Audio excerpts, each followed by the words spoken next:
Hello, good afternoon. Welcome to Toffee TV. It is the Daily Live. It's Friday, the 5th of September. And it's happy birthday to my cousin Kevin. It was my brother yesterday. It's my cousin Kev's today. And it's my dad's tomorrow. So there you go. 3 little hat-trick of birthdays. Expensive week. It is, yeah. Not great. I'm joined in the studio by Cole Fraser, a.k.a. Slutty Susie. If you've been to Bongo's Bingo. If you haven't been to Bongo's Bingo, go. He looks tremendous in a dress, dancing up there on the stage. It's all good. It's all good. How have you been, mate? Not too bad. I've had a little holiday last week. Just been chilling out. I've been injured, haven't I? So I haven't done a show for a while. My first proper show in 2 months tomorrow. Is it? Itching to get back on. The Everton thing, you get injured even playing Slutty Susie. Yeah, literally. You know what I mean? Honestly, out for the season.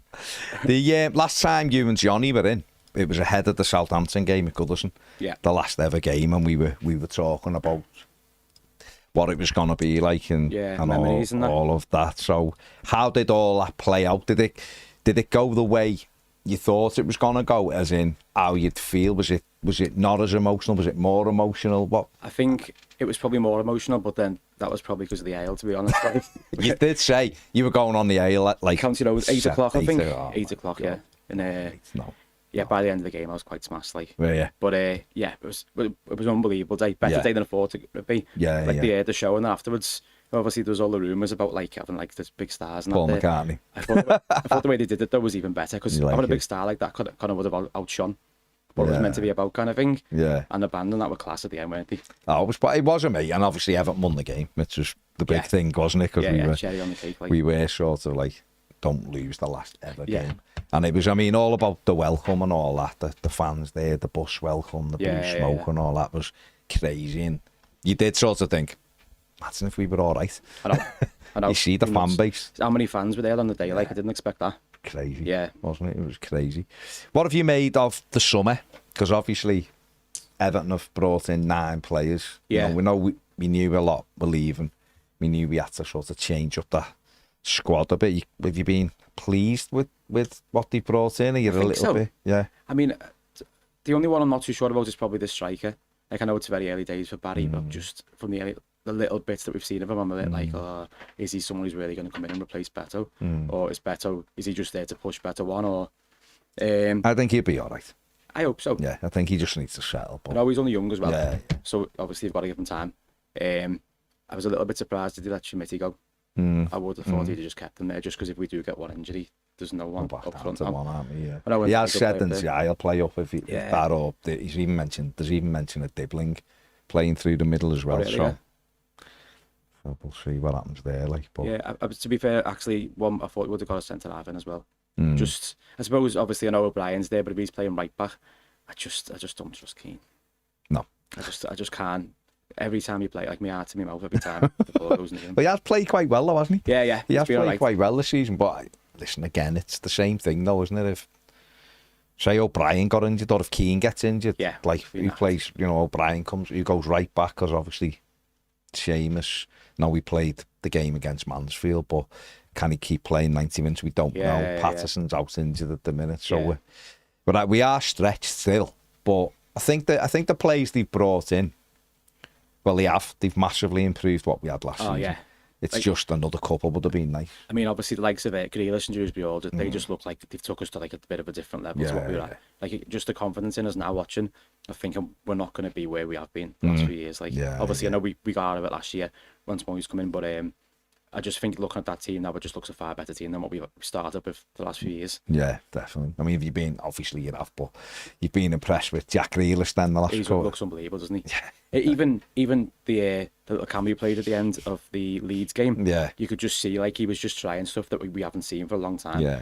I was laughing like when he took on like the 3 players and threw that ball into the box, he just bounced off better, wasn't he? And put them through. Yeah. You're like, it's normally Haaland killing that or someone, De Bruyne hitting it in, but no, you're right. He's just at a different level, isn't he? And you sort of watch it, and as good as he is, you'd also look and go, God, we've been starved of having some quality for a good few. Probably since Hammers, and we didn't even see Hammers, did we? Even just the amount of chances that we're creating. Like, we'd go through games where we create maybe one chance, which was always like, I'd be looking at the likes of Beto up front and thinking, to be fair, like, he hasn't had a chance. Like, so now he's going to get opportunities, and hopefully he can put some more on the back of the net. Like, yeah, definitely. I mean, Dewsbury Hall, well, another one. He obviously got him in from Chelsea, and I think he's been fantastic. Yeah. He's been brilliant. Every time I've seen him play for Chelsea as well, I liked him. And then, obviously, looking at him in our team, he just like seems to shine out a little bit more as well. Yeah. So I reckon he'll do well. Yeah, then two midfield have been brilliant. Obviously, Njai was great last season. And he's just started really well. I think he looks even better now as well. Yeah. Like, it was just him kind of doing things on his own, and there wasn't other players on his level kind of thing. And now with the midfield, just look like a bit of a unit now. They're all like sort of playing the same game at the same level. I think Garner and Garner Gay as well, like, is still putting a shift in. Like, so. Mentally, 36 this month, and he just still looks about 25. He's crazy, and he must be on tights. Whatever he like, it's like superhero tights that he puts on. They've got to be, because he's still running around faster than most of our players. There's talk today of Jordan Pickford, Everton, speaking to him about a new contract. Yeah, I've just seen that. Want to keep him, so I mean. Sure, it's a no-brainer, isn't it? Yeah, it's a definitely. No-brainer. I mean, he's been unbelievable, hasn't he? Like, the most consistent, like, the outstanding performer for, like 6, 7, 8 years, is it? He's been brilliant. He's been... Yeah. Every year, most years he's been here, at the odd. He's had one year where he maybe was a little bit below, but every other year he's been... And since he sort of... I remember when Carlo sort of left him out the team a little bit, he went and seen... sort of the psychologist to get him to calm down and that. Since then, he can count the bad games he's had really on one hand. He has been like brilliant. Yeah, he's class. He's absolutely class. Like, he's probably our best keeper I've seen in my lifetime. And obviously, I got the back end in Neville Southall. Oh, okay. When he was like 38 or something. Yeah. But no, he's quality, and I think we definitely wouldn't be where we are without him. I reckon we'd have gone down. Couple of times he could have. That penalty save at Leicester, if he wouldn't have saved that, we'd have lost that game. We'd have probably been relegated. So even up to now as well, like this season so far, he's played absolutely class. Like so. Yeah, the thing about him is he was amazing, and then he obviously had the derby at Anfield when he the error, and that didn't half knock him back. And I think that put questions in people's minds that weren't there, like unfairly. He made a terrible error. We lost the game, his confidence went then for a few, you could tell. He wasn't the same for a good few months, but his performances have been really good. Yeah. Like, you know, and he's comfortably England's best goalie. There's no one, I don't think there's anyone near him right now anyway. So I was going to say then as well, like, I think there's a lot of people who say like he doesn't get the credit he deserves outside of Everton, but I don't want him to. Not bothered. I don't want anyone to come in and get him. Like, we know how good he is. Yeah. Like, so like I'd rather let's just keep it to ourselves. We kind just of thing. have it ourselves. Yeah. I was a bit like that with Grealish, you know, not getting in the England squad. I was a bit like, I don't want him to go. I know, like he will care, obviously. Yeah. And hopefully he'll get called up for him.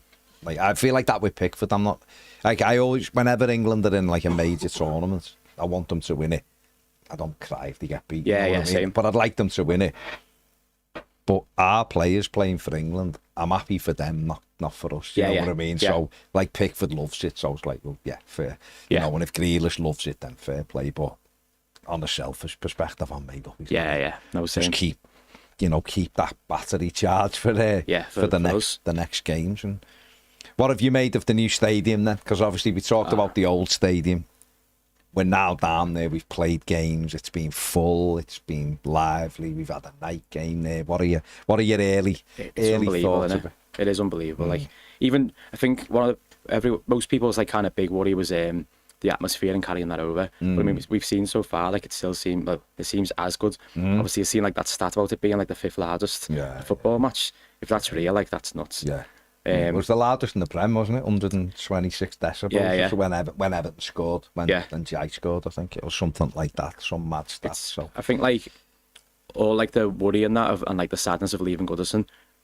Obviously, I've still got that sadness, but when I walked into there, I was like, "Oh, look at this, though." Do you feel? A few people have said this to me, and I admit, like, I've got sort of the same as well. It feels like our ground now, and when we were going, I was thinking, it's going to take a while to feel, but I think every time I go in, it's just reaffirms it even more. It's like you sit there and go, oh, what a place this is. Yeah. Do you feel like that, or do you still feel like you're watching Everton at an away game? Yeah, no, the same. I felt like the same. Like, it'd take a while to get used to it. But like, as soon as when I'm walking now, I'm like, yeah, this is just feels like normal. Yeah. It is mad, isn't it? It kind of feels like we belong, like we deserve that stadium. Yeah. Like, I know Goodison was class for the history, but like on an actual, like, looking at it, wasn't like an unbelievable stadium really. But looking at this one is like, I love it. You look at it, don't you, and think, you could imagine us being in Europe and doing well at the top of the league and being like that just for the size of it. Where I think at Goodison, near the end, that just felt almost like, I don't know why, because it's about the team, but I just couldn't see us doing that there, and I don't know why, but it's almost like, this is ready. This is ready for Everton to be decent. And it's a stadium where if you're being like on a European stage, like it'd be a shame if we just fucking stay in there. Don't say. We're on our way. We're fifth at the moment. I know, yeah. Champions League places, you know, I know, and all that. 3 points off the top. You just never ever know what's going to happen. It is. It has been a great start, obviously. I mean, the Leeds game is depressing. That first half against Leeds, I think, worried a lot of people. It was poor, wasn't it? Like, I only get to like a few aways with work and at the weekend and that, but I went to that one thinking, you know what, we'll get a win here. It'll be a class like start of the season. I couldn't believe how bad we were in the first half. It was all over the place. Didn't even have a shot. Yeah. I seen you speaking about the left back position. Like, Garner there, I mean, obviously I love him in midfield, but just there, I was just like, he's so out of his depth. Like, it just, I mean, obviously it's not his fault, he's been put there, but it just didn't look right. Like, and I couldn't believe how much they attacked us in the first half, and they were getting through. We weren't creating anything at all the other end. No. And after, to be fair, at half time, I was thinking, fuck, here we go again. Like, but yeah, I don't know. That must just been like, that was one. Get that out the way and get it done. Yeah. I said after it, I was hoping I wasn't jinxing them, but I was like, I don't think we'll play that badly again. I said it the next day. It was like, it was one of them. And even in the second half that night, we control the game. So we come out, we obviously give them the frigging heads right treatment or something, because they come out and they control the game, and we know the penalty was the difference in the end. But since then, I mean, they've been excellent. And you know, won the last 2 league games, and like going to Wolves and scoring 3 goals. Yeah, you know, done well there. Could have had more. That's the thing as well. Like, as I was saying before about creating the chances, we're actually scoring the chances as well. Yeah, which is nice to see, because obviously we had like the likes of Calvert-Lewin was missing so many chances, and like we had Mopé and that just couldn't hit the net. Now we've got players who actually can hit the net. Although I wouldn't mind the striker score a few more. Like, yeah, but that's but in a way though, that's quite good though, isn't it? Because it means, I know we had Beto scoring at the weekend, and he's up and running. You know, he scored against Mansfield as well, so he's sort of up and running now, isn't he? So you'd like to think that it's great that the others are weighing in, and when he starts getting on a run, then we need Barry to get a little tap in and get him up and running and things like that. And then it means, you know, you've only got one player to rely on, which is, it felt for, certainly till Moyes came in, it felt like we only had Ndiaye in that first part of the season. Like, if he doesn't do anything, there's nothing. We're going to have to try and score off a corner. Yeah, we had nothing to offer, like. And when you look at it, I mean, we had the last 11 games for Moyes came in, you know, when Dyche was the manager, we didn't score in 9 of them. Yeah, it was nuts. Which is mad. And then now we're seeing, like, you know, every game, you're like, you said before, they look like they're going to score goals. It's a massive turnaround. Yeah. Isn't it? I mean, like, that's exactly the way it was in the Leeds game as well. We just didn't look like we were going to do anything. And obviously, since it was the Brighton game, like, actually attacking and scoring goals, it just gives you like a little bit of relief. Like, oh no, we have got something here. Yeah.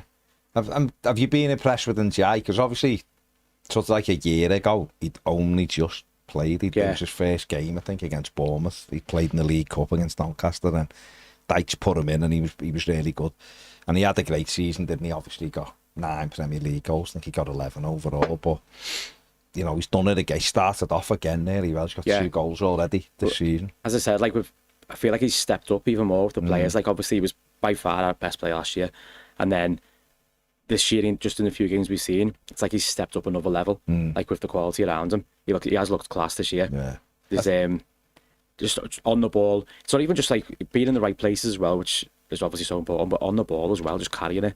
He's just full of confidence, isn't he? Yeah. Which is nice to see. Like, and the thing is, if you've got people having to think about Grealish now and having to worry about Dewsbury Hall and Beto, then he's going to get a bit more space. And if you give him space, I think we were probably quite predictable as well when we only had Ndiaye on one wing and then whoever played on the left, was Harrison or Lindstrom, or I think like the other teams were probably expecting us to go through him. And now we've got different options. Like that's what the best teams have, don't they? You look at them across the park, they've got loads. City have had loads. You know, Arsenal and the teams have got different. Where you're right, we had one. It was either a long ball to Beto or Calvert-Lewin, or it was out to Ndiaye, and if they just went and marked Ndiaye, well, like, come on and knock it long, and we'll just deal with it. And that's why probably we just hardly scored a goal until Moyes changed it a little bit, and we were a bit more on the front foot. But the players have made a huge difference. I mean, we were saying last week after the Wolves game, or Monday when we were doing the live stream rather, got a winger there who's just cost us 40 million quid. He didn't even get on the pitch for a second, and no one said a word. Like heads weren't falling off where, like, over the years, I think some Evertonians would have lost their head. He just paid all that money. He's not even on the pitch. Everyone was just like, he's not got on because... I think he's not there for that either, is he? No, it's development as well, isn't it? It's like, hopefully we'll make him an amazing player and then he'll have to play. But just right now, That's I mean, it. To be fair as well, like I haven't seen like a bit of him last year. He probably could go in and play and he'd do well. But like the better players there, he was going to learn from. He'll get his chances. I think he'll be good. I think that's a good sign. And like I know a lot of people are a bit worried about the price tag, but that's just what you want to pay now. Everyone. Look at young British players. God. You just look now and everyone's. They've gone up, haven't they? Should be 10 million. The average price is like 30 million now for it. Like what you'd pay 10 million for. You're looking and going, asking about players in the Championship, they're 20 million straight away, where they should be 5, 8. Now it's 20, no matter what. The age, the age. Like, and then you've got the age. Exactly. But I think I'm with you. I think he'd be a good player. And I'd like to have seen us bring in another one with real pace. Just winger. Just something different. But I suppose we've got to be careful because we haven't got Europe and things like that. So there is only a certain amount of games and you can't stockpile. Well, we can't at the moment, can't stockpile players. But I was just hoping we'd have that one who was like really fast, and out ball. But I haven't really looked into this Merlin role. What is his position? He's a midfield player. He's a midfield player, so he can play off the striker or play up, as a box-to-box midfielder. He's good on the ball. He's like quick. I've seen a few clips of him. I don't normally watch clips of new signs anymore because they made mobile. But when we signed the ass, I remember watching videos thinking we've signed the next Ballon d'Or winner. But I sort of never ever watch clips anymore. I'd rather just wait and see them. But like I've seen a couple of clips of him and he looks good, like carrying the ball and like getting in the box and that. Yeah, and that's good as well for midfield. We've seen it already with Dewsbury Hall. Having a midfielder who carries the ball and gets in the penalty area. We haven't seen that for a few years because we've had to just put, with the exception of Idrissa, who's class and being class both times we've had to just put lads in midfield who work hard and they've been more sort of defensively minded, whereas now these two can run with the ball. Dewsbury Hall especially has been sensational really. So if this kid can get in and start doing the same, he's a big lad as well, 6'3", if he can start getting about the pitch, then it gives us another option, doesn't it? Which again we just haven't had. I think it's nice as well, like having a bit of a headache, like who plays kind of thing. Like there's that many good players in there. Like for so long we just had like 11 and we were like they have to play. Even some of them weren't even up to scratch. But it was all we had. And now there's players where like we can chop and change. Like if one player's having like a bit of bad form, there's someone else we can go in who's just as good there. Or good players on the bench as well. Strong benches, like we haven't had that for years. No, as if ever really. I mean, there's been the odd time we have, but it's not been something we've managed to sustain. I mean, the last few years we've just had kids and like 3 goalies on the bench and that. You're like, what's going on? That's the biggest thing. What's going to change here? That's the biggest indication is that there's been one goalie, despite having 3 in the squad. We've had like 1 on the bench, and obviously we've had Jordan in goal, but that's been a big thing. And you're absolutely right that you look at the Premier League now; those games are won by the subs. A lot of them. Teams just changing half a team, fresh legs, and seeing Moyes last year just sort of like looking at the bench going, who did he put on here? Now do a piece it again. He's still got unbelievable results. I mean, he only lost 4 games in 19. And his record's incredible really since he come back in. So having those players, like at the weekend, you had Tierno Barry on the bench who he just bought. Dibbling, who didn't even get on. McNeil, who was playing last season, didn't get on. he was on the bench. We had James Coleman come on right at the end, didn't he? We had Tim Irabunum. So there's lads who were coming on the pitch who were decent footballers, waiting to come on with, as opposed to looking and going, you've got a 18-year-old who hasn't played, but what, you know, that kind of thing. I seen a stat at the weekend that it was something like Fulham. They had 19 players come off the bench and score goals. Actually, like there was 19 goals scored by subs. I was thinking, did we even score that many at starting place? Certainly not in the first half of the season. That we had 17 goals or something, man. But that's how key it is, though. I mean, we go back a year. We just had Bournemouth at home that game, and we were 2-0 up with 3 minutes left and lost. But they made 5 subs after 68, 70 minutes, and it just took the game away from us. And our manager at the time didn't respond. He left it too late. Sit on it, doesn't he? He always wanted to sit on it. Instead of going, well, even fresh legs are going to help us. He didn't, and we ended up losing it. So, and I think David Moyes has said a few times, the subs are going to be massive, you know, massively key for us. And even he doesn't like making 5, but sometimes you've got to, just for legs, because you just get over that. It was so encouraging hearing him say in the summer, like, he wanted to sign like 9 or 10 players. Because obviously we all thought that, but then we obviously kind of, you don't expect your team to, or especially you don't expect your manager to go out and say that. So when he said it, I was like, we're going to actually do something. Well, me and Johnny were in the room in Men and Blazers in New York. Because he'd already sort of hinted that's what we need, but I think everyone was just like, but you don't say that because lots are going out. And then in that room, he was like, we need 10 players. I think Johnny had messaged me and said he'd said that, and I was thinking, you're smashed that. Just said it. It was everywhere, and everyone was just like, And then the next minute, obviously, he's ended it, the 9. But that's exactly what we needed. And then hopefully, as we go forward, that number comes right down, and then you focus on real quality as opposed to going, well, we've got to spread this bit of money across 10 players. 9, but we can go spread this bit of money across 3 or 4. And that takes your level up again. Because that's what we're building towards. Well, we've got to be building towards that, haven't we? Definitely. Like, to be fair, it feels like that's where we're going as well. I know it's early days, like, but well, it's been that bad though. So no, it has. I'll be honest, I'm not sad. I took a screenshot of the Premier League table the other day because we were first. I was like, it just looks good. It looks good because normally you're like that. I won't look at it till, and it's right. You're still never gonna know till October, sort of how it's playing out. But the start is massively encouraging. We've got Villa next. They're a good side. I like Villa, but there's a real opportunity. But they're not playing very well, are they? They started really poorly, there's a great opportunity. And again, if Everton can get the first goal that day, we've got to, imagine if we could win that, going to Anfield off the back of those victories would be, at least give us a fighting chance in terms of they be wary. I think the fixtures felt like quite favourable as well for us. Like, allows us to get like a bit of a momentum going kind of thing. So, especially before the international break. We've had them before, don't we? It's quite bad, isn't it, that Moyes is the first manager since Rafa Benitez to win a game in August. Yeah, that is nuts. That's terrible. It wouldn't have surprised me if they said since Moyes.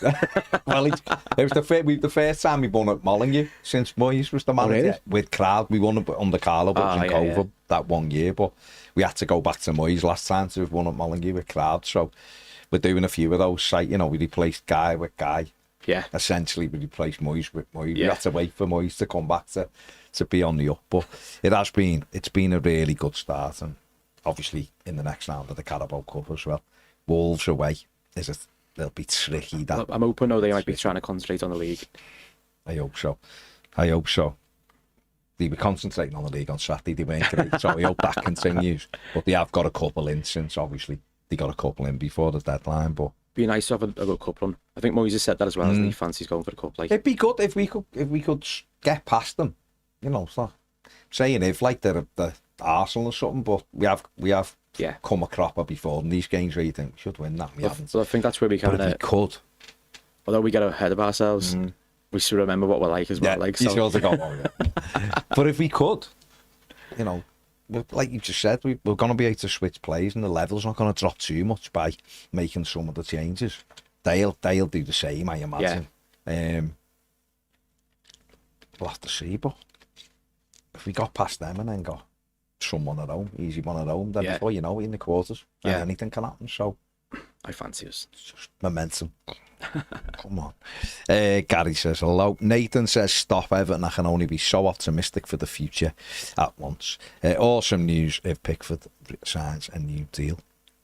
James, a no-brainer after the complications some teams are having with goalkeepers, and he loves the Blues. Yeah. He's obviously a Sunderland fan as well, massive Sunderland fan, but he does love it, doesn't he? He loves his song as well, doesn't he? Yeah, he does love it. He loves it.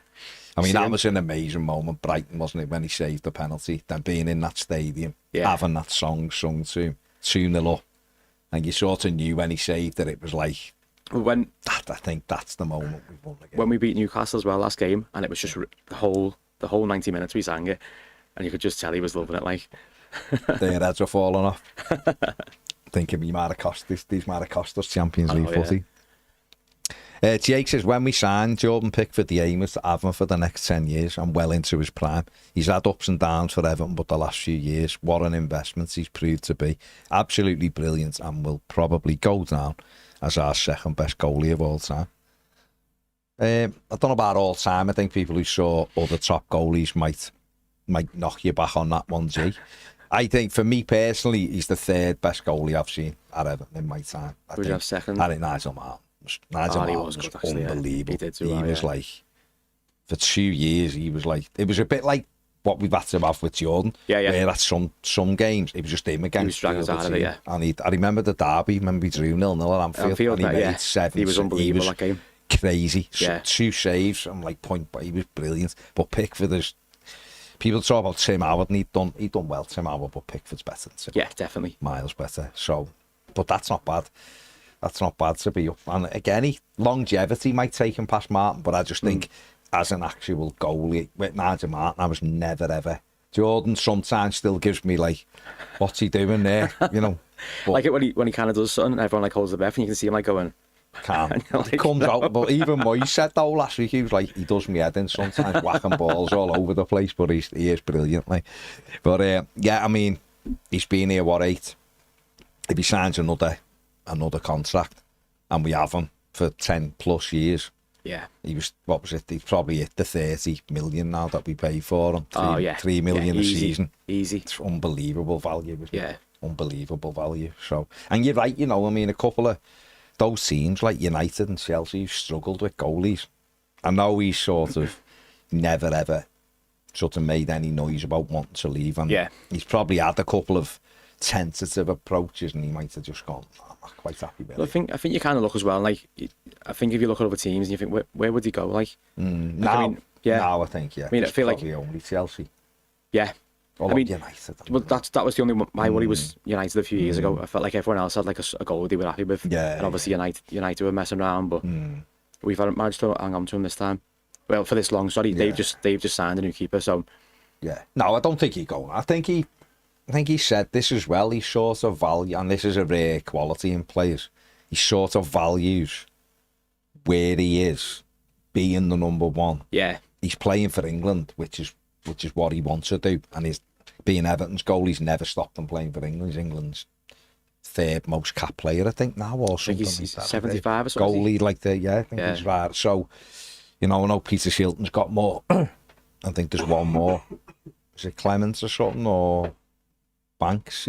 I know that he's the top 3 now of most cap goalies of all time for England, which is incredible considering Everton have been a bit crap. Well, even his time as well. When we were saying earlier, like he had a little bit of a wobble at the start, but I don't think he's ever had that for England, has he? Never. Like every tournament, he's been absolutely class, like for them. Well, look at England's record in tournaments with him in goal.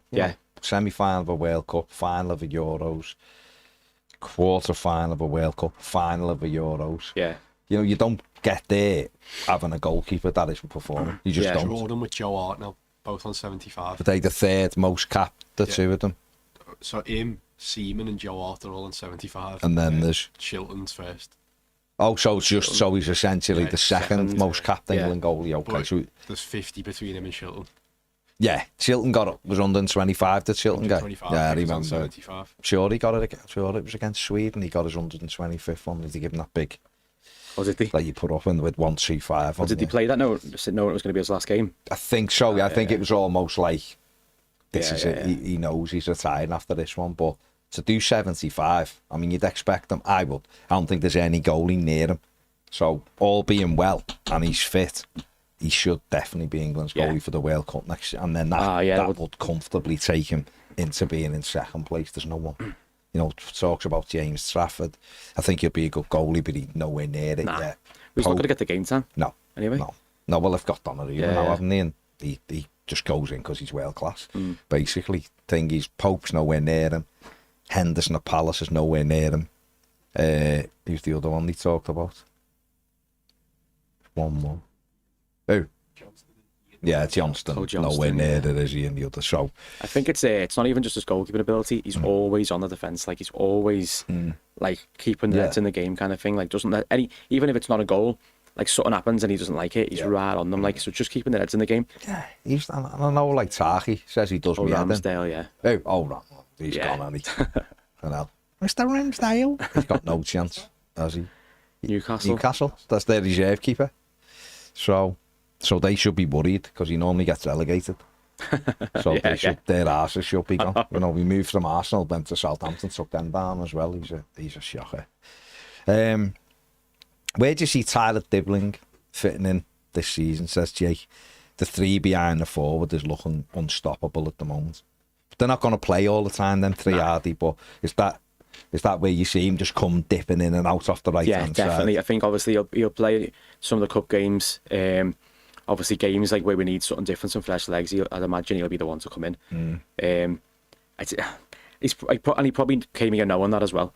I don't think he'd have been told you'll be starting every game. Like, but yeah, I think if Grealish doesn't end up signing or we lose someone else, he's going to step straight into the shoes. Like, I think as soon as one of the front three leave, he'll be straight in. Yeah. Like, it's not like we have to go and sign a replacement because he'll already be there. I think he'll be, like you've just said, it's a case of he'll dip in, and he can dip in anyway. If Grealish needs a rest, he can go and play on the left. Yeah. If Njai needs a rest, then he can play on the right. If they want to try something slightly different in midfield, he can play off the striker, or one of the other two can go behind the striker and he can drop in. So I think, like you just said, Moyes won't have said you're going to be playing every, because he just doesn't do that sort of stuff. So the ladders, like you said before as well, on him coming in, and you like Jack Grealish light. That's what he's like now, but coming in to actually laying off Jack Grealish. Yeah. And watch what he does every day. Surely that's the thing that's going to make you sort of go. Yeah, definitely. It's come out today that he rejected a move to Aston Villa because he wanted to join Everton. So was it Villa? That's what it said. I've seen Palace win for him as well. Obviously, I'm guessing he might have even got more game time there. He probably would have, yeah. But he still chose to come here. So that you can't sort of argue with that, can we? That's great for him as well. But I think, like you said, he looks good. It's great that we're not having to rely on him. That's the biggest thing, and that's something that we haven't had. Yeah, I think there'd be a lot of pressure on him as well. He was thrown straight in with that price tag for the kid. I think it's nice that he won't have that. Like he was saying before, we just signed a 40 million player, but no one even mentioned it. No, so there's no pressure on him. He can just come in and do his thing when he gets his chances. So change his boots. Those reddy orange boots didn't get the greatest reception, did they? Didn't get the greatest reception. Mark says, good afternoon and happy Friday. Guys, extending Pickford is a no-brainer. The head wobbles of 5+ years ago are gone. He's outstanding, world-class keeper. He should be ours forever. I hope so. Well, I think he will. The only place I would see him going is back to Sunderland in a few years.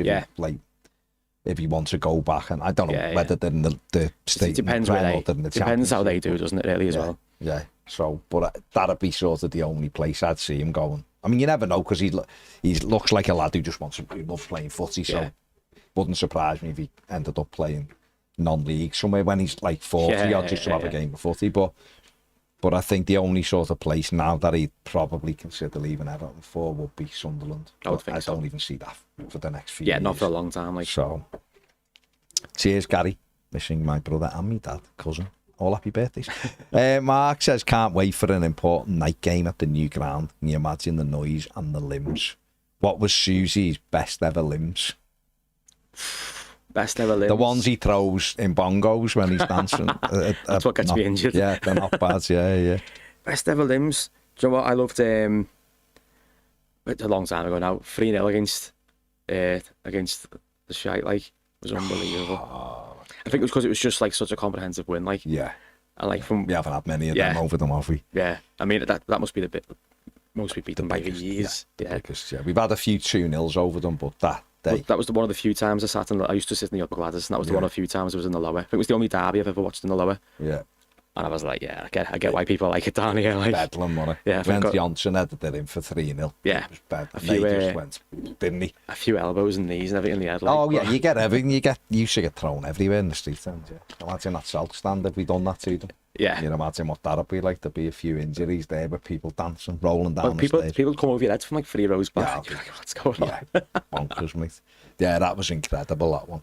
Dunk against United in 05 as well. Yeah, that was massive. And that was like a huge win, but that diving header at the street, and that was mad. Fiorentina was incredible. It's just devastating. We lost on penalties because the noise that night was unbelievable. We battered them. The noise that night was incredible. And we went out on penalties. Just trying to think of any, but obviously the one that everyone says is last year against Liverpool as well was just class. Like, just because it was so late. Yeah. Like, it felt like it was gone. Like. And they're singing, we won the last derby at Goodison Park as Tarkovsky volleyed it. It was just like, I said it before, if you were writing a film, you'd be like, I'll be here. If you're watching it, you'd be like, this is a bit easy no chance. as if the last volley. Like, you let it go so far, like, they're actually gonna let them get beat and then no. And then, full Ted Lasso moment of like, is that just a bit cheesy? But it was incredible. I mean, imagine if it had been the winner. Can you imagine if it had been the winner? I think I would have been on the pitch. I'd have dropped down from the upper Bullens on the pit at the batter. Imagine it. It was just crazy. Let's hope there's loads of them to come at the new. There will be. Obviously there will be. But you're right though, because that Mansfield game, it was a bit flat. It was a Carabao Cup I was away, like, so I missed it. But it was amazing being there in the night though. They had like the light show before they come out. Yeah. Well, that was good. And then obviously they come out. It was noisy when they came out. But there's those moments in them games where, like this at Goodison, nothing to do with the new ground, where it was just quiet. Yeah. Just because it is the Carabao Cup for whatever reason. Yeah, you can't really get up for against Mansfield. They're singing, which is fair play to them and all that, but you were just a bit like, but when we scored, the noise, when Alcaraz bends that one in, the noise was really good. But you start thinking, like, West Ham will be the first. I was going to say, that's the Monday night, isn't it? Monday night, the first Premier League game in the night there. Yeah. And it'll be freezing, won't it, because the end of September, so big coat night. But that will be a big game because the first night game, like in the Premier League, go and get the points. Yeah. And then one of fancies, like, it's one where you go into as well thinking, we can go and do these tonight. Yeah, like.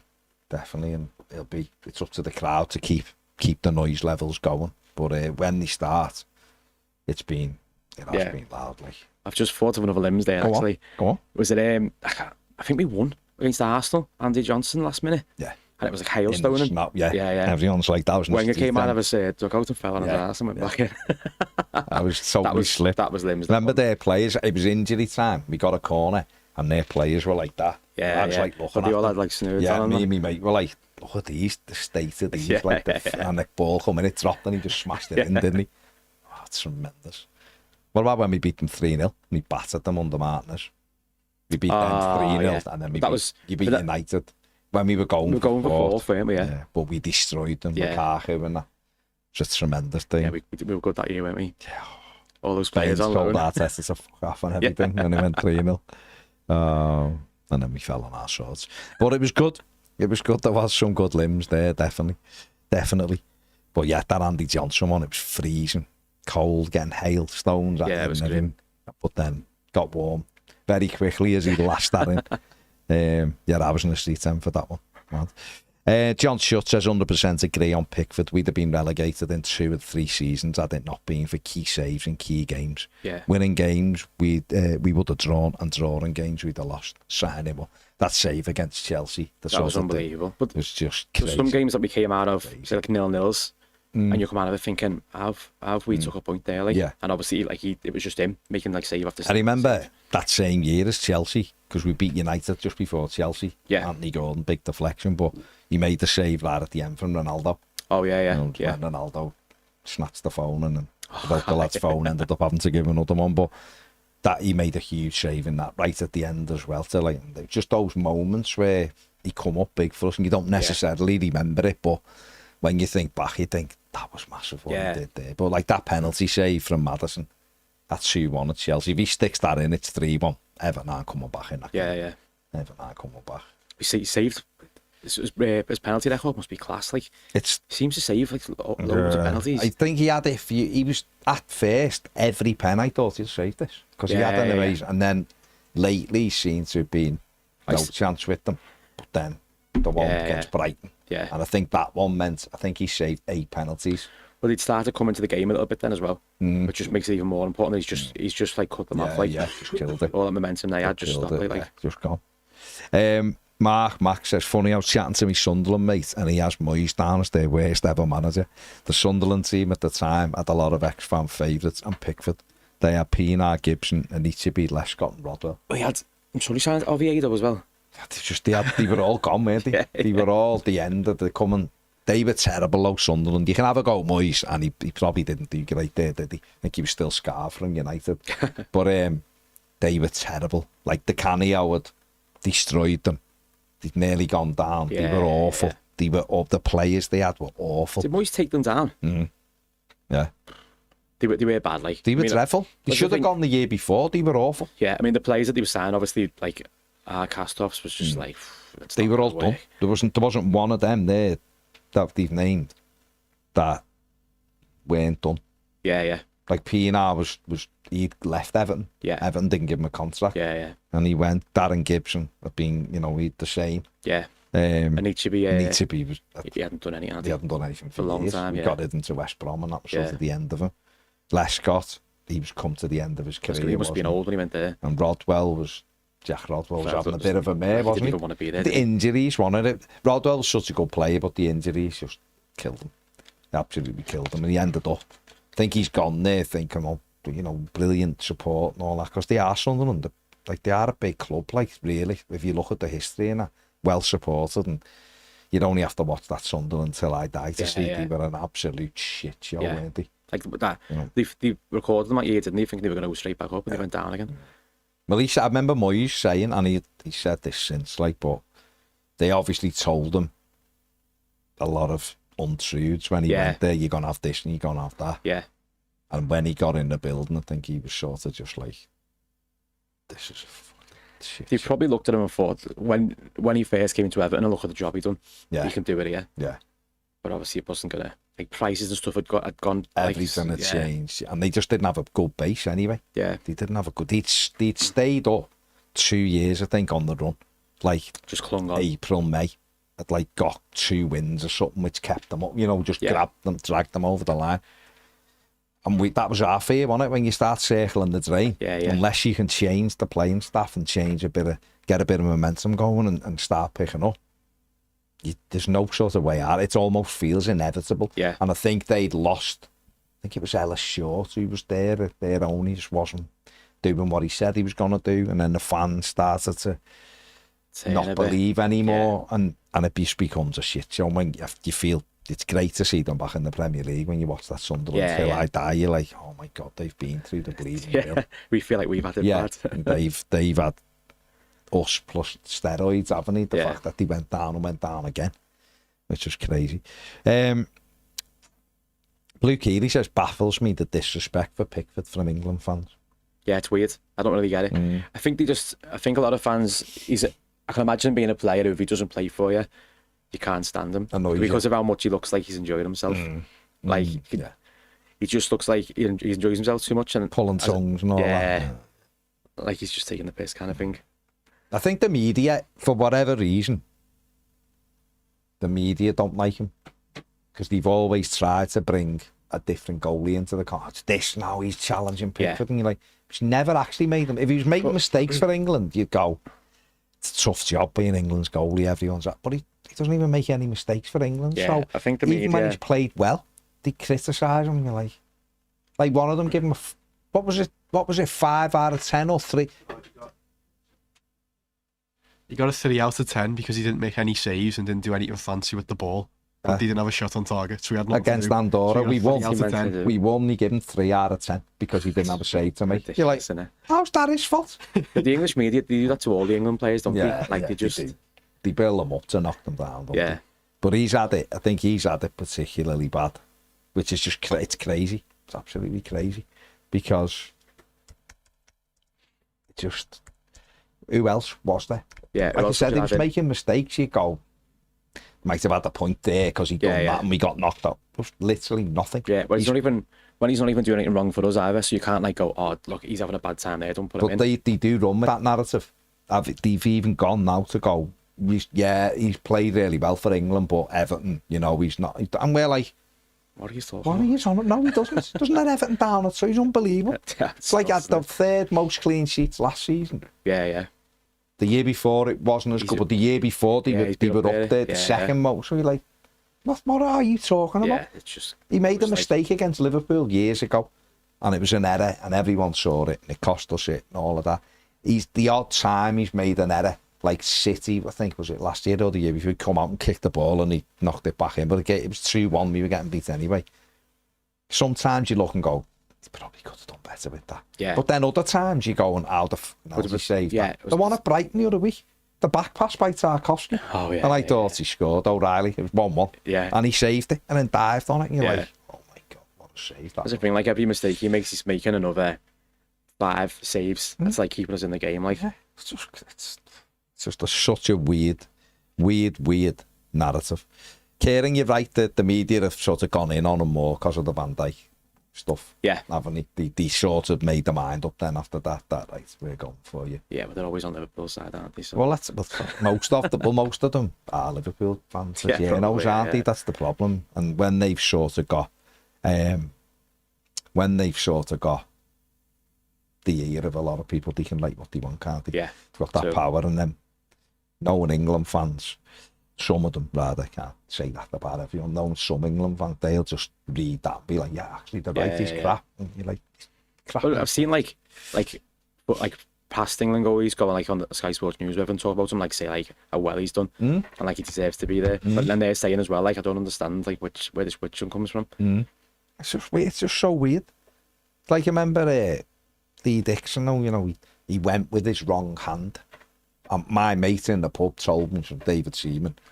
Like now, I've seen Alisson loads of times and going with his other hand, mate, and all other top goalies like Donnarumma with his other hand. I'm like, you got on to Seaman to ask him. You know, when you're on, ask him about Ronaldinho's free kick in the World Cup in Japan when he let it over his head. The cross just dropped. Or the Cup Winners' Cup final when he let Naeem score from about 8 million yards in the last minute and he got beat. Off. Nonsense. No, but it is. He's a goalie. And listen, I do sometimes say he should have done better. Yeah. You know, I remember Ipswich at home last season. Everyone will remember it's only the other bleeding month. But you know what I mean? Ipswich at home last season. When George Hurst equalised, we had 2-0 up and he scored the header at the park end. He should have done better. He was nowhere near it. I don't know why he ran to the front post and he left the back post and the lad headed it down. He should have saved it. But for that, you can go, yeah, but what about the save in that game? Or what about the save there? Or down, you know, and all of that. So you can't really, you've got to just go. He's a goalie. When they make a mistake, invariably it's a goal because he's the last line of defence. I think some people don't like how emotional he is on the pitch as well. But I prefer that because, like, say when he doesn't make a mistake, you can see he knows. But it's like you don't need to get him back. He knows he's done that. That kind of thing. Yeah, and you're here always do my head. And if he was shouting at me like that centre back, I'm like, and what? Yeah, if they deserve it. If you deserve it, you can get it, won't we? Yeah. You know, Taki laughs and goes, he fucking pisses me off sometimes, but he is. And Alan Kelly come in and done a podcast on Me Inside the Game podcast with Alan Kelly. He was obviously his goalie coach for years. Pickford loved him, and he was like, he's also coaching the defence. So he's given information by the manager about where the shape is, where you should be. So he's screaming at them because they're not doing what the game plan is, you know, that kind of thing. And then if we can see the goal, he either gets the blame or people are pointing fingers at other people. It's like, well, so he's doing that coaching from behind them. You just have to get on with it, don't you? And, you know, I think my only thing with him is he's not a big imposing goalie, is he? You know, when you see like 6'5", they're all massive now, aren't they? But he's still excellent. He's an excellent goal. He's England's best bar none by an absolute mile. So, and again, like I said before, if Alisson was English and Pickford was keeping him out and he was unbelievable, I could sort of understand why they were having a go. Oh, favourites. But there's nobody no anywhere near him, yeah. so what's the debate? Let's have the debate of how shit Tuchel's been. Yeah. And I actually like Thomas Tuchel, but he's been absolutely crap so far. Or let's have a debate as to why Jordan Henderson's been picked in an England squad. Yeah. Yeah, Loftus-Cheek. Don't mind that one. He's done quite well in Serie A, but or why isn't the striker being dropped, or why is the centre, why is Harry Maguire involved in England squads, or why have Chelsea got these defenders in that they've been crap for, or whatever. It doesn't really matter who it is, but it's like, why is it always Jordan Pickford? Yeah. Clean sheet, it's still Jordan. Well, but they got the leg on the face, didn't he, when Henderson played against Senegal and made an error straight away and he got beat 3-1. So he's sort of like, you've been clamouring for him on his amazing cup final performance when he should have been sent off after 20 minutes and Palace would have lost. Come out, it was handball outside the box, it was a red card. And they let him get VAR shit the bed. Who did they play in goal? It wasn't Pickford, was it? In Senegal? No, it was him, Henderson. Oh, Henderson. That's what I'm saying, Oh, sorry, I was thinking of Jordan Henderson. No. Didn't put Jordan Henderson. In fact, ironically, he'd have done better that night than Dean Henderson. But they were going on about Henderson being amazing in that FA Cup final, but he should have been sent off after 20 minutes. And Palace would have got beat 4-0 or something. Yeah. And everyone would have blamed him. And no one would have even said a word. But because they won, it was like, he's amazing. He made a huge error. And then when they did play him a few weeks later for England, he made a huge error. Yeah. And everyone sort of just gone, this Trafford who Man City have got, is the next one, then it'll be this other kid who Bournemouth have got, 19-year-old coming through, he's English. He's the next. You're like, give it a fucking rest. Give it a rest. He did made an unbelievable save against Bournemouth in the last. Well, to be fair, Dan, it was a save he should make. But do you remember that in that 94th minute, the volley from the edge of the box, and he pushed it. He should save it. If it had gone in, it'd have been, but he did have to save it, and he'd had nothing really to do all day, and that was injury time. It was a volley, and he pushed it and got it away from the goal. So, but like I say, the other week against Brighton, he was brilliant. He was absolutely brilliant, and one-on-one, big save, the penalty save, which stopped the last 15 minutes, because if they'd have got the pen, I think we would have struggled to hang on. I think we'd have, because they were knocking the ball about a bit, but that penalty save just sort of killed it, didn't it? So I don't understand why. I still don't understand why people feel as though they need to have a go at him. Blue Keeley says Pickford's been my favourite for the last few years. Proper passion. If it wasn't for him, we'd be a championship team. And Tom says Jordan just feels part of Everton at this stage. He was a bit erratic at first, but he's aged and gained more experience and has become the best England keeper have, and in my mind, the best in the league. Don't know whether he's the best in the league, but he's up. He's certainly he's up there pushing. Like, I think longevity as well. Like over so you had like the last 6 or 7 years together. Yeah. He's definitely he's been brilliant. Yeah, just probably top two. Their keeper's probably been the best, sadly. Yeah, but he has been phenomenal. Like, really, when you look at it, I just think sometimes, like I say, I just go, short. By your standards, like the one on Saturday. Their first goal, Wolves, he's trying to anticipate the ball going past them and dives the wrong side of the lad, so he stops it and then the whole goal's empty and he knocks it in. Yeah. And you're like, Jordan. But doesn't matter. Get it out the way when we win a game. Doesn't matter. It's out the way then. Yeah. It's gone and he'll be on it now for the next whatever. And that's, like I say, it's goal. If that was a centre-back, then you're hoping Pickford makes the save and you sort of go, like Toffee did at Brighton, or, done the Ashley Williams with the shirt over his head as if to go, and he's got him out the ship. But when a goalie makes it, very rarely can anyone get you out of trouble. Yeah. Can he? So, Blue Keeley says, unfortunately can't make the West Ham game because the trains are useless. At the end of, coming from Blackpool. Oh, so is it? Is there no sort of train back to Blackpool at that late? Yeah. Which is crap, isn't it? Yeah, it's a pain. I think they put something on if there's a game on. Like. Yeah. It's like Wembley though, isn't it? For like some of the cup finals, it's like the last train to Liverpool's like 6:45. Yeah. So like up north, so like when United have been there, fans of it, you should have to get off early. Yeah. From the end of a cup final or try and make your way back. Yeah. Scandalous, like. Luke says, glad someone else has noticed the media and ex-pro comments on Pickford always speaking to the defence. Never played at a high level. But as a defender, we always played better when we had the keeper talking to us all game. Never understood an ex-pro saying, when our ex-pro gaffer told everyone to talk all game. It is weird, isn't it? It is weird that you'll hear like some defenders who've like finished playing, you do my head in, just get on with the game. You're like... No, he's watching, like, his view of the pitch and where, like, your position. Exactly. You can see it far better than, like, what you don't know where you're at all times. I think the way he shouts at them sometimes, it's almost like he's like kind of saying like he's the last line. He's like he should be the last option to make it. Like, you should really be stopping everything.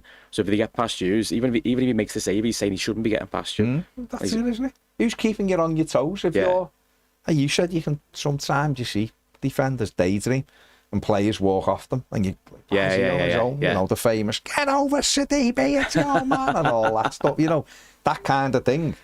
The crowd are having to do it, but if your goalie can see it all and knows what the instructions are from the manager, he's going to do it. I'd rather them scream and shout. Yeah, but I'd rather them scream and shout than be quiet and us concede goals. I want to see all my players screaming and shout. Yeah. You know, I never shut up as a player because you want people to do their job properly. Yeah. Don't you? So I've never understood. That's the thing I've never sort of understood. I look and just think, like, why is that a bad thing? Yeah, he's not. You know, he's not just trying to get on your back. He's trying to win the game. Like, I find it mad.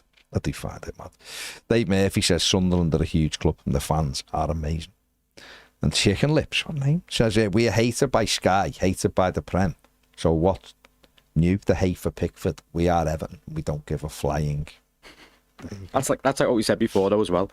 They can all slag them off. We know what we've got, like, so. Yeah, that's it. And like you were saying, it's like, just be nice and quiet about it. Yeah. It. We know how good he is. Yeah. We don't need approval, really, from anybody. But it does sometimes. You just think, oh, come on. Yeah, get off. At least just talk like honestly. Give him a bit of credit. If you don't like him, just say I don't like him, so I'm gonna slag him. Yeah. You know, at least have the balls to say that. Don't hide behind it. You know, he's done all right, but you know, should he be like Carragher said last week or something about him? England's goalie, but he's been fighting relegation for a few years. Like, hey, so what? If he's still the best goalie, doesn't make a difference. Who cares? There's no other English goalie, so who are you going to replace him with? Yeah. And B, that isn't actually true either. We've 2 of the last 4 years.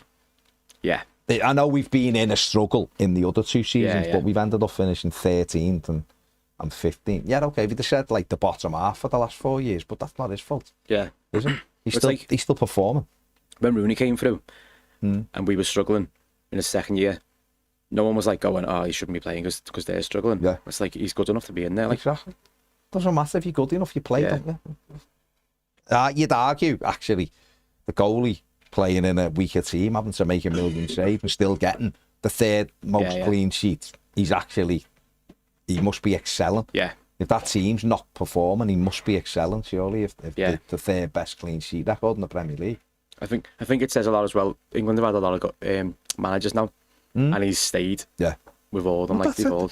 Southgate loved them. Tuchel's come in, loved them. Everton have had loads of managers. He's always been Jordan Pick. No one's gone, I think we need a new goalie. Yeah. He's had about 6 managers. It's not a good thing, but he's had about 6 managers since he's been here. Yeah. None of them have gone, I think we need to go big for a goalie or something. You know, when even Carlo there was talk of Donnarumma coming when Carlo was here. Oh yeah. And he wanted to come Donnarumma because obviously Ancelotti and stuff, and he was a little bit unsettled. He still didn't go big for him. He was like, didn't need him. And Pickford was the time where he'd just come off the back of it. He was wobbling a bit, so they got Robin Olsen and left him out for a bit, and then he sort of recalibrated, and he's been brilliant since he come back in. So, Gaspipe, wasn't he? So he was amazing against Brighton, a world class performance. SB says if Pickford was playing for Chelsea or Arsenal, the media would love him. Yeah, they would. Yeah. I mean, Eltel says Pardew was a gobshite. Fair play. Saying Pickford's not good enough. Henderson made a mistake in the England game. He didn't know what to say when he was on. So yeah, I remember that. After that, it was all Henderson, and he made that mistake, and he didn't mention him. He just was like looking at his feet or something. It's Alan Pardew. Say the name to yourself. Yeah, that's true. I like one thing I like him for, and one thing only. He scored a goal in the FA Cup semi-final against Liverpool for Palace. They beat them 4-3. he scored the winner at the Holt End at Villa Park when the semis were there. It's the only thing I like him for. Everything else, he's a gobshite. Yeah, I hated him at Newcastle. He was a tosser at West Ham, and he's a terrible manager. Yeah, he is. Isn't he? You know, so big parts. He's one who will definitely eat himself if he was chocolate. Oh, he loves it, doesn't he? You know, that little dance he did. The dance. Fancy dancing like that when you're playing United, though, and you know that you're probably not going to win. I was going to say, it was like early on, wasn't it? It was early on. For 20 minutes in, he scored. Great, celebrate. But, you know, if you win, then do the dance. Dance. And there's another one, though, to be fair. I remember him being in a hot tub with about 5 blondes when he'd gone to Spain or something. Someone filmed him. He had all these young girls around him. Pardew, yeah. Fair enough. So fair play to him. Fair play to him. But as a manager, he might be a good blagger and possibly a good shagger. We don't know. But as a manager, shite. Yeah. Shite. So keep your opinions to yourself, Mr. Pardew. You got shite. Dave Murphy says Pickford saved 3 of the last 4 penalties he's faced.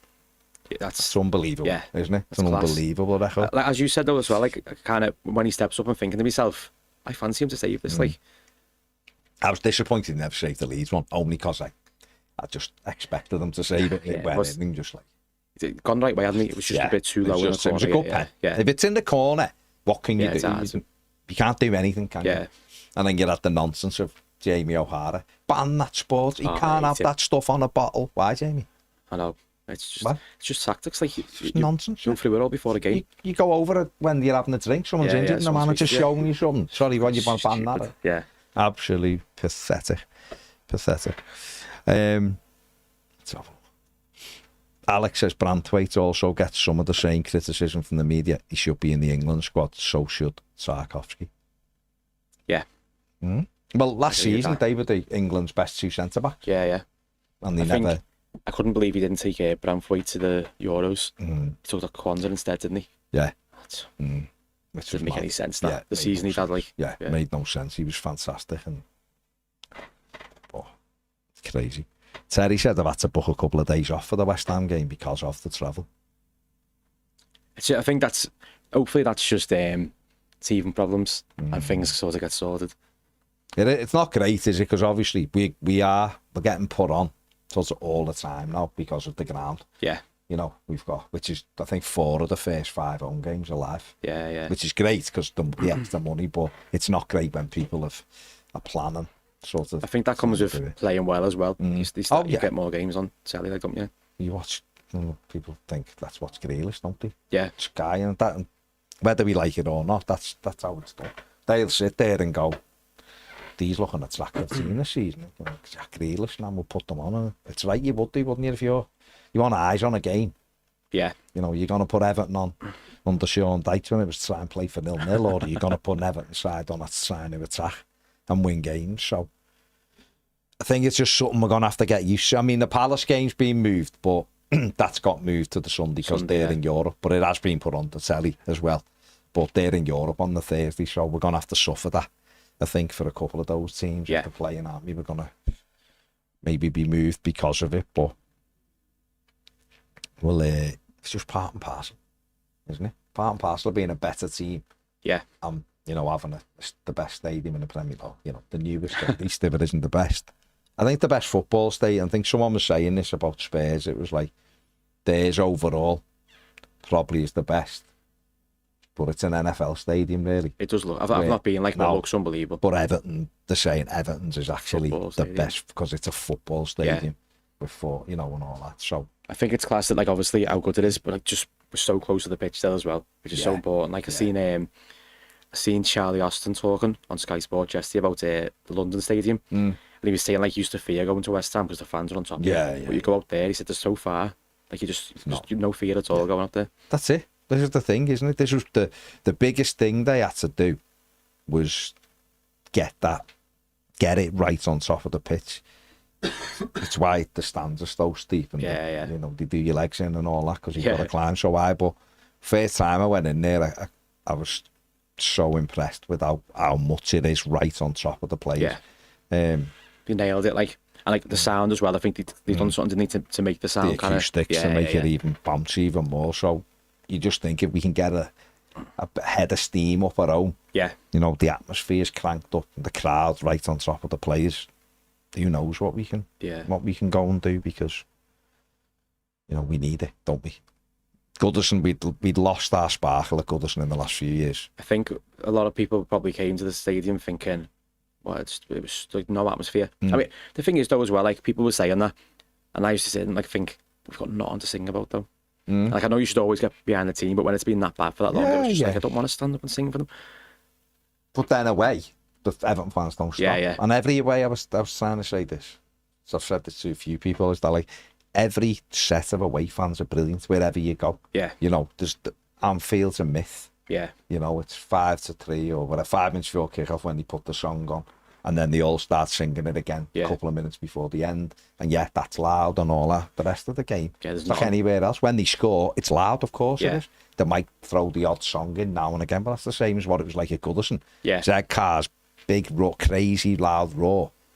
You get going when something happens, you get enthused and it's loud, but there was plenty where you'd sit at Goodison and it'd be quiet. Yeah, I always feel weird, like talking about Anfield, because like obviously people think, oh, you're just being bitter, but it's like, no, I'm just being honest. Like that is what it's like. That's it. Old Trafford, 76,000. It's quiet. Yeah. You have like that little section to sing a little bit, and the rest of it's nothing. But it's like loads of periods in a game. It's quiet. Yeah. The Emirates, quiet. Yeah. But obviously when they score or they get a song going, it's loud. Same as the Etihad, same as the. We're all the same. But every set of away fans will go and will out-sing for the majority of the game, because you're away, you're all together, you don't, you know, and all that. That's the way it is. But it's up to us that when we do get those moments, it's up to the players to give you it. Yeah. But when we do get those moments, that everyone is at the top of the voice and we jump on it. Definite, because the players will be, you know, new players looking around and there's this noise at this new stadium. Where you're thinking, oh, we're going to a new stadium, it'll be set apart. Like you just said about West Ham. It's no coincidence they're a bit shit at home, and I've not sort of had the same record as what they used to have at Upton Park, because they were right on top of you, man. They played a bit like Goodison. It was felt everything, and then the stands are miles away. Then there's a running track, and then there's the pitch, which is like Charlie Austin had it as well. He said like you walk out, you play that bubbles song, there's bubbles going, and you're just like, what's going on? What is it? But that's it, isn't it? It's all of that, and like. I know that's their thing that they do in a bit of their sort of history, but you're walking out and it's miles away, you're just a bit like... Yeah, I think if they're on top of you, it might feel like a little bit like, there's something going on here, but like when it's that far away, you're just like, there's got bubbles floating around, fans are miles away from us. Like there's just no there like that. Them things, you know, the big tubes with the bubbles in. Mark Mack says, I hope one day Pickford does a Tim Howard and scores.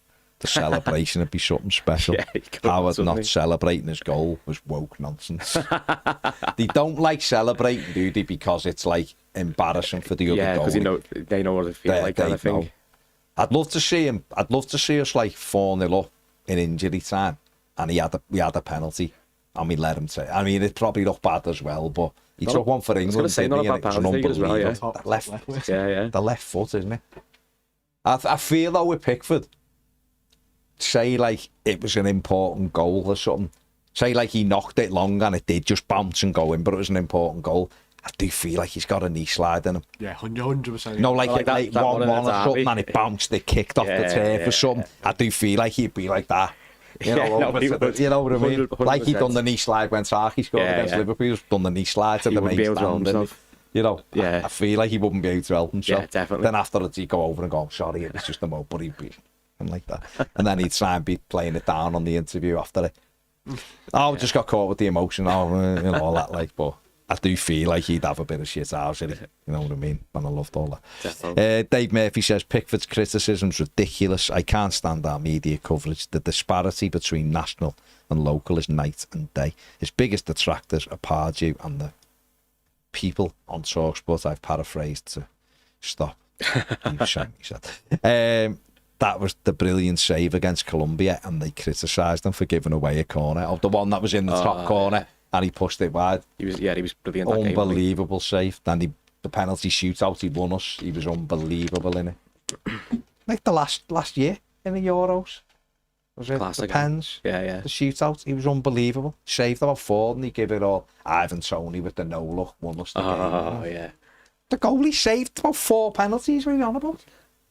Mad. Absolutely mad. Mark says, is there a financial benefit to being on TV more frequently? Yeah.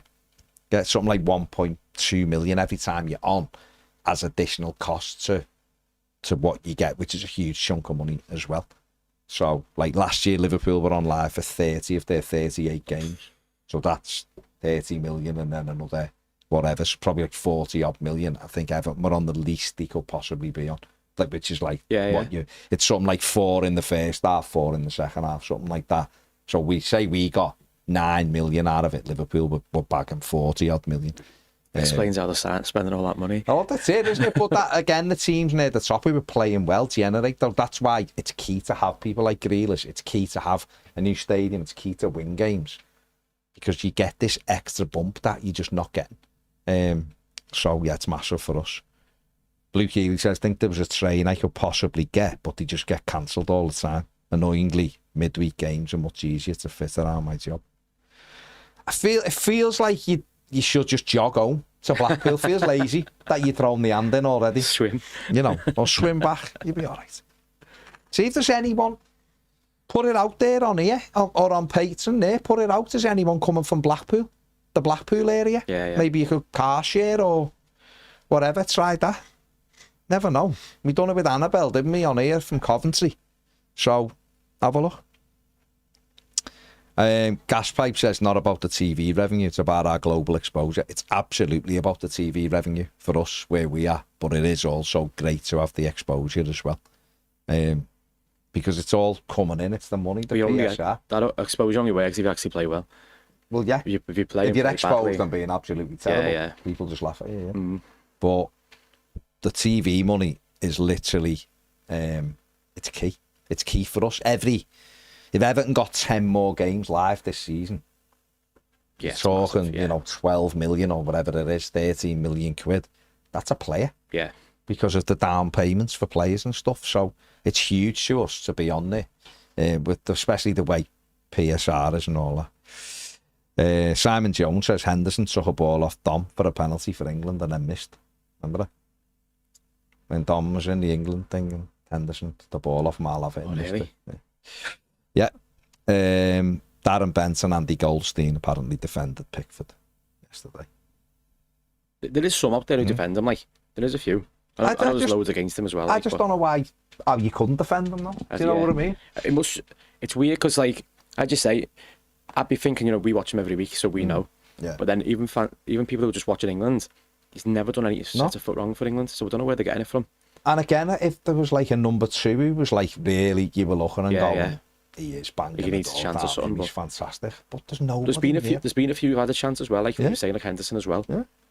Pope, they were banging the door for Pope. Ramsdale, the Athletic done an article on a save he made at Leicester because he pushed it onto the bar, a free kick. He pushed it on. They done a whole article around the dynamics of the save. Like Pickford makes fucking saves like that every week. 6, 7, 8, 9 of them a season.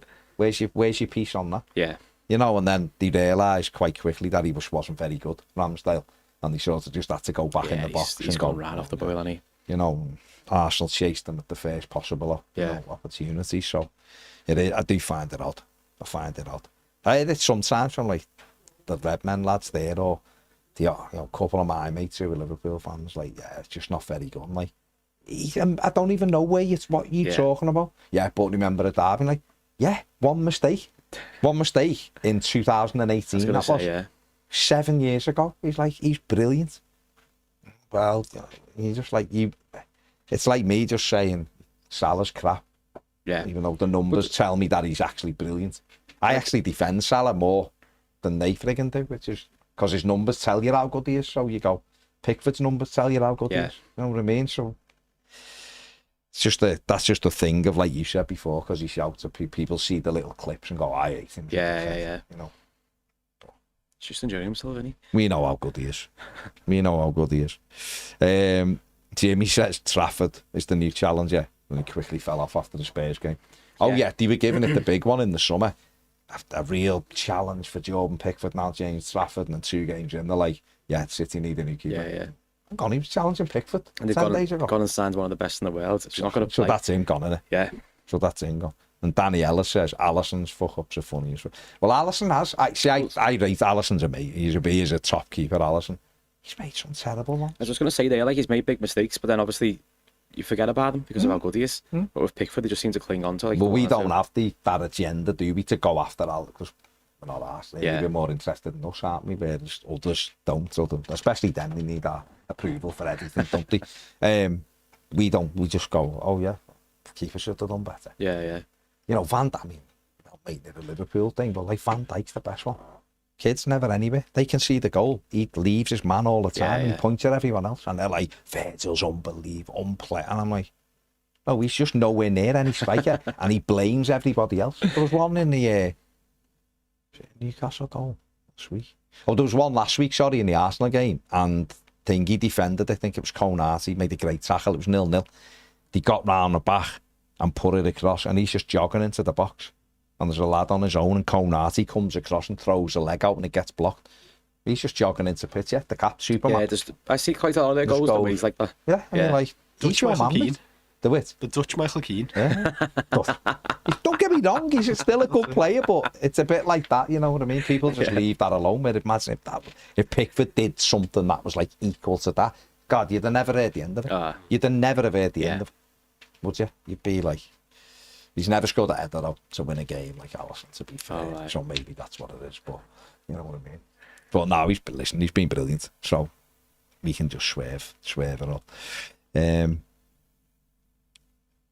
Danny, you know, he quite clearly hasn't been the best ever centre-back in the Premier League. He's been fantastic, but I don't think you're just discounting people like Rio Ferdinand, who, listen, terrible pundit, but he was a fantastic, like Vidic, John Terry, even though, gosh, but quality, great defender, you know, there is that recency bias where it's like, he's the best ever.